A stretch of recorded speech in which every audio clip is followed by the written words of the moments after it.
दर्शकों नमस्कार। आज तक मैंने वीडियो डाले हैं तो आपने मेरे जेपी साइकोलॉजिस्ट जो मैंने चैनल शुरू किया है उसमें मैं 3 वीडियो डाल चुका हूं और दर्शकों का बड़ा अच्छा रिस्पांस आया है, जिसके लिए मैं हृदय से आभारी हूं। अब मैं मनोवैज्ञानिक जो अवस्था जो होती है वो ख़ास करके इंसान की ज़िंदगी में कई अवस्थाएं होती हैं। सबसे पहले शैशव काल मतलब बिल्कुल छोटा शिशु जो होता है, उसके बाद बाल्यकाल जब बच्चा उछल कूदना शुरू करता है, चलना फिरना शुरू करता है, उसके बाद फिर बच्चे का किशोरावस्था जब बच्चा एडोलेसेंट एज में आता है, फिर उसके बाद बच्चे की युवावस्था आती है, युवावस्था के बाद फिर अधेड़ अवस्था में आता है इंसान, अधेड़ अवस्था के बाद में फिर उसकी वृद्ध अवस्था शुरू होती है, वृद्ध अवस्था के बाद वो वयोवृद्ध हो जाता है, फिर उसके बाद उसकी अंतिम यात्रा जो उसमें वो प्रस्थान करता है। तो सबसे जो इसमें इंसान के ज़िंदगी की अवस्थाओं में सबसे जो संवेदनशील अवस्था होती है, सबसे वो ख़तरनाक अवस्था अगर कहें तो वो होती है वृद्धावस्था। वृद्धावस्था में उसको कई किस्म के टॉर्चर, कई किस्म के प्रेशर, स्ट्रेस, स्ट्रेन्स, दबाव, तनाव इनमें से गुजरना पड़ता है। तो ये नहीं है कि एक वृद्ध जो है वो सब कुछ अपनी संतान से ही उम्मीद करे, आशाएं लगा के बैठे, ऐसा नहीं है। कुछ उसके अपने फ़र्ज़ भी बनते हैं। अगर वो अपने कर्तव्यों का सिर्फ वो अधिकारों का पालन ना करे कि संतानों से अपने अधिकार मांगे, अपने दोस्तों से अपने अधिकार मांगे, रिश्तेदारों से अपने अधिकार मांगे, अगर अधिकारों के साथ साथ वो अपने कर्तव्य परायणता भी निभाए, अपने कर्तव्यों का भी ख्याल रखे, तो उसका जो बुढ़ापा, जो वृद्ध अवस्था है, वो बड़ी शानदार गुजर सकती है। तो मैंने बड़ा सोच समझ कर एक मनोवैज्ञानिक के नाते जो मैं इस अवस्था के ऊपर मैंने कुछ मनोवैज्ञानिक टिप्स जो है वो बनाए हैं। क्योंकि ये वीडियो थोड़ा लंबा होगा, इसलिए ये मैंने जो टिप्स लिखे हैं ताकि इसको मैं आपको पढ़ के सुनाऊंगा, ताकि ये ना हो कि कहीं कोई इम्पोर्टेंट टिप्स जो है वो रह जाए। तो मैं वीडियो की शुरुआत करता हूं, लेकिन सबसे पहले मैं आपसे करबद्ध प्रार्थना करता हूं, विनम्र निवेदन करता हूं कि मेरे चैनल को सब्सक्राइब करें, बेल आइकॉन दबाएं, ताकि आपको रेगुलरली मेरे जो वीडियोज़ हैं वो आपको मिलते रहें। ये वीडियोज़ जो बनाने का मेरा उद्देश्य जो है वो केवल अपना जो मेरी शिक्षा है, मैंने मनोविज्ञान स्नातकोत्तर यानी पोस्ट ग्रेजुएशन में टॉप किया है और रिसर्च पेपर पब्लिश करवाए हैं जो इंडिया में भी छपे हैं और फॉरेन में भी छपे हैं। तो मैं अपनी जो विद्या है इसको पाठकों के साथ साझा करके, ताकि मेरी विद्या जो है वो पाठकों के काम में आए, दर्शकों के काम आए, तो इसी उद्देश्य से वीडियो डालता हूँ। तो ये मेरी एक सामाजिक मेरा कर्तव्य भी है और मेरा एक जो है शैक्षणिक और मेरा जो अनुभव है उसका सदुपयोग भी है। तो अब मैं अपना वीडियो शुरू कर रहा हूँ। वीडियो के आखिर में अगर आपको किसी किस्म की कोई कमेंट या कोई इसको ज़्यादा से ज़्यादा शेयर करें, कोई कमेंट आपने कोई सवाल पूछना है, आपकी कोई क्वेरीज हो कोई, तो आप मेरे जो डिस्क्रिप्शन में मेरा ईमेल है उस पर डाल सकते हैं। तो मैं उसका रेगुलरली आपसे संपर्क बनाए रखूँगा। तो मैं वीडियो की शुरुआत करता हूँ। इसका शीर्षक है वृद्धावस्था की एकाकी मनोयातना से बचाव हेतु मनोवैज्ञानिक टिप्स। लेखक मनोविज्ञान में स्नातकोत्तर टॉपर एवं रिसर्च स्कॉलर होने के नाते पाठकों को वृद्धावस्था की एकाकी मनोयातना से बचाव हेतु अपने 7 दशकों के विभिन्न क्षेत्रों के व्यक्तिगत अनुभव के आधार पर मानवता निहित कर्तव्य परायणता का निर्वहन करते हुए कुछ अनेक मनोवैज्ञानिक टिप्स साझे करने को प्रयासरत है, जो इस प्रकार है। नंबर 1, सर्वप्रथम प्रातः उठ प्रभु को नमस्कार करें, अपने दिवंगत पूर्वजों को प्रणाम करके दिनचर्या शुरू करें। दोबारा दोहराऊंगा कि विशेषता है ये जो मैं टिप्स दे रहा हूँ ये वृद्ध अवस्था के लिए है। कुछ टिप्स जो हैं वो सभी अवस्थाओं के ऊपर लागू होंगे, लेकिन विशेषता जो ये वीडियो बनाया गया है ये वृद्ध अवस्था के ऊपर ही बनाया गया है। जीवन संगनी की दीर्घायु हेतु, मैं रिपीट करता हूँ क्योंकि कंटिन्यूटी जो थोड़ी डिस्टर्ब हुई है। नंबर 1, सर्वप्रथम प्रातः उठ प्रभु को नमस्कार करें, दिवंगत पूर्वजों को प्रणाम करके अपने दिनचर्या शुरू करें। जीवन संगनी की दीर्घायु हेतु उसके स्वास्थ्य का पूरा ध्यान रखें, अनैतिक संबंधों से बचें, ताकि अन्यथा एकाकी जीवन आपका जीना मुहाल हो जाएगा। माता पिता सदा बैठे नहीं रहते, बहन भाई अपने परिवारों में व्यस्त हो जाते हैं, जीवन साथी ही बुढ़ापे में काम आएगा। इस अकाट्य सत्य को सदा स्मरण रखें। स्वयं भी नशों, दुर्व्यसनों, कुव्यसनों रहित जीवन शैली अपनाकर स्वस्थ रहें, कुसंगति से बचें। प्रभु उपासना, योग, प्राणायाम, व्यायाम, पौष्टिक आहार, नियमित जीवन शैली का अंग बनाएं। मन पर नकारात्मक सोच कभी ना आने दें। पूर्णतः व्यस्तता अपनाकर क्रियाशील रहें, क्योंकि खाली दिमाग जो होता है वो शैतान का घर होता है। नंबर 2, संतान के प्रति निष्पक्षतापूर्वक, निस्वार्थ, कर्तव्यपरायणता से सर्वस्व कुर्बान करें।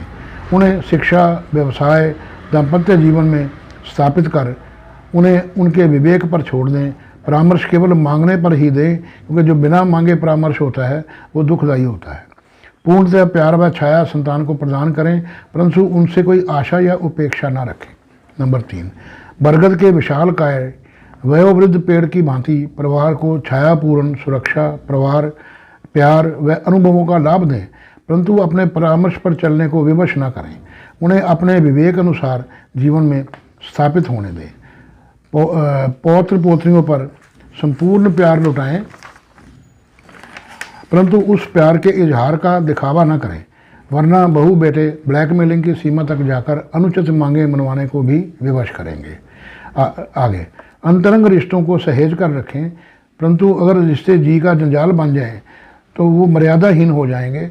मर्यादाहीन रिश्तों से सम्मानजनक दूरी बनाकर मात्र औपचारिकता ही निभाएं, मगर कुछ निस्वार्थ अंतरंग मित्र अवश्य बनाएं, जिससे आपकी मन की वेदनाएं साझा हो सकें। अपनी संवाद शैली जहाँ तक हो सके विनम्र रखें। आगे, जीवन में संपन्नता व विपन्नता यानी कि अमीरी और गरीबी के दौर आते जाते रहते हैं। अमीरी कालखंड में, संपन्न कालखंड में अर्जित धन को बुरे समय के लिए सुरक्षित कर लें। अचल संपत्ति अवश्य निर्मित करें। संचित धन संपदा और अपनी बनाई जायदाद को अनावश्यक खर्चों में नष्ट बिल्कुल ना करें। संतान को उनकी अपनी कमाई के भीतर ही अपने परिवार का बोझ उठाने दें। आपातकाल में अवश्य उनकी उचित सहायता करें। आगे, सदा व्यस्त व क्रियाशील रहें। अपने कार्यों को अधिकतम स्वयं करने का प्रयत्न करें। औरों पर ज़्यादा निर्भरता से परहेज रखें। आखिरी क्षणों तक अपनी शिक्षा, अनुभव, विशेष उपलब्धियों, अर्जित विशेषताओं को मानव कल्याण के लिए उपयोग में लाएं। यथाशक्ति समाज सेवा करें। ईश्वर पर सदा विश्वास बनाए रखें, ताकि विपरीत परिस्थितियों में भी उसकी अनुकंपा पर कायम विश्वास आपको निराशा से बचाकर रखे और आपको अच्छे समय की आस बनी रहे। अपनी शारीरिक एवं मानसिक स्वास्थ्य के रहते ही अपनी संपत्ति के बंटवारे हेतु पंजीकृत वसीयत अवश्य कर दें, ताकि आपके बाद संतान के जायदादी झगड़े आपकी अर्जित यश व सम्मान का तमाशा न बना सकें। परंतु जीवन काल में किसी के नाम या हवाले कुछ न करें, क्योंकि यही अर्जित व संचित धन संपदा विपरीत हालातों में आपके ही और आपके अपनों के काम आ सकती है। संतान की आर्थिक सहायता भी करनी हो तो उनकी ज़रूरतों की आपात स्थिति देखकर समझकर तर्क संगत सीमा तक ही करें। आजीवन अपने स्थायी घर में ही निवास करें। संतान के घरों में केवल यदा कदा मिलने को ही आना जाना करें, जो संबंधों की मर्यादा हेतु आवश्यक है। भूल कर भी कदापि भी संतान के घर में शिफ्ट न करें, अन्यथा आपका आत्मसम्मान, पहचान, संपर्क, दुख सुख के साथी, शांति व सुकून सब खत्म हो जाएगा। विश्वस्त सेवकों द्वारा वृद्धावस्था में अपनी ज़रूरतें पूरी कर सकते हैं। अंतकाल आने पर अगर कहने में समर्थ हूँ, अगर आपकी वाणी समर्थ हो, तो संतान को मृत्यु उपरांत व्यर्थ के औचित्यहीन आडंबरों पर खर्च करने से रोक दें। आवश्यक धार्मिक संस्कारों पर ही सीमित खर्च करने की आज्ञा दें। सभी महत्वपूर्ण दस्तावेज सर्वाधिक संवेदनशील, समझदार, निस्वार्थ, ईमानदार संतान के हवाले कर पूर्ण संपदा की जानकारी भी अवश्य दे दें, मगर बाकी संतानों को भी उसकी जानकारी सामूहिक तौर पर अवश्य दें। आखिर में अंतिम क्षणों में अपने दिवंगत पूर्वजों को प्रणाम कर, स्मरण कर, संसार का मोह त्याग, अपनी जीवात्मा को अपने इष्ट को सौंप इस मृत्यु लोक से मोक्ष की ओर प्रभु सिमरन करते हुए जेवा पर इष्ट का नाम लेते हुए प्रसन्नतापूर्वक प्रस्थान करें। यही जीवन का शाश्वत सत्य है। यही जीवन का मूलभूत सच्चाई है, जिसके ऊपर अमल करें। अगर आप, मेरे को उम्मीद है कि अगर आप इन सभी सुझावों के, ये मेरे सिर्फ सुझाव हैं, ये सुझाव के ऊपर अगर आप अमल करें तो निस्संदेह आपको अच्छे परिणाम मिलेंगे। वृद्धावस्था आप बड़े शांतिपूर्वक ढंग से, बड़े चैन से व्यतीत कर सकेंगे, किसी किस्म के तनाव से बचेंगे। आपको वृद्धावस्था में मनोवैज्ञानिक या मानसिक क्लेश, मानसिक अस्वस्थता का सामना नहीं करना पड़ेगा। ये मैंने अपने जो मेरे 7 दशकों का अनुभव है, जो मेरी उच्च शिक्षा है, उसके आधार पर बहुत सोच समझ कर मैंने ये अपने तरफ से व्यक्तिगत अनुभव के तो आधार पर ये सभी जो थ्योरीज़ हैं, ये सभी जो सिद्धांत हैं, ये आपको परामर्श हेतु पेश किए हैं। कृपया इन पे ऊपर अमल करें ताकि आपका जो वृद्धावस्था है बहुत चैन से गुजरे। समाज और मेरा भी जो समाज कल्याण के लिए जो मेरा वीडियो बनाने का उद्देश्य है वो भी पूरा हो। मैं आखिर में फिर एक बार दर्शकों से निवेदन करूंगा, विनम्र निवेदन करूंगा कि मेरे चैनल को ज़रूर सब्सक्राइब करें, बेल आइकॉन का बटन ज़रूर दबाएं, रेगुलर आपको वीडियो मिलते रहें। और ये जेपी साइकोलॉजिस्ट जो मैंने चैनल बनाया है, इस चैनल को सब्सक्राइब अवश्य करें, ये मेरी बार बार आपसे बेनती है। और मेरे को भी उत्साह बना रहेगा, मेरा हौसला अफजाई होगी और मैं आगे से बढ़िया वीडियो जो आपके भलाई के लिए डालने का प्रयत्नशील रहूँगा। धन्यवाद।